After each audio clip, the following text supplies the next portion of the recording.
26-iyul kuni sizlar bilan biza bugungi bankimiz mahsulotlari hamda mahallada qilinayotgan ishlar amalga oshirilayotgan o'sha prezidentimiz tomonidan joriy qilingan kredit liniyalari haqida gaplashamiz. Mahallamiz yo'nalishida joriy bir qator kredit liniyalari mavjud. Bunga o'sha biznesga ko'mak kredit liniyasi, mahalla loyihasi, bundan tashqari oilaviy tadbirkorlik kredit liniyalari mavjud. Ushbu kredit liniyalari bo'yicha kimda qanaqa savollar yoki tushunmovchiliklar bo'lsa bemalol berishinglar mumkin. Ko'rib chiqamiz, ishlar bo'yicha o'rganishlar olib boramiz.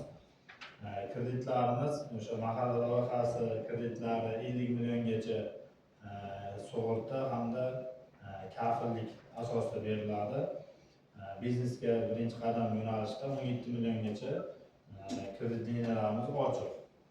Kredit masalalari bo'yicha oilaviy tadbirkorlik ham bor. Bundan tashqari oilaviy tadbirkorlik yo'nalishimizda 50 million so'mgacha tadbirkorlik faoliyatini yo'lga qo'yish uchun kredit liniyamiz mavjud. Kimda qanaqa savollar bo'lsa marhamat berishinglar mumkin. Hech kimda qanaqa savol yo'qmi? Hammaga kredit liniyalari tushunarlimi? Savollar bo'lmasa rahmat.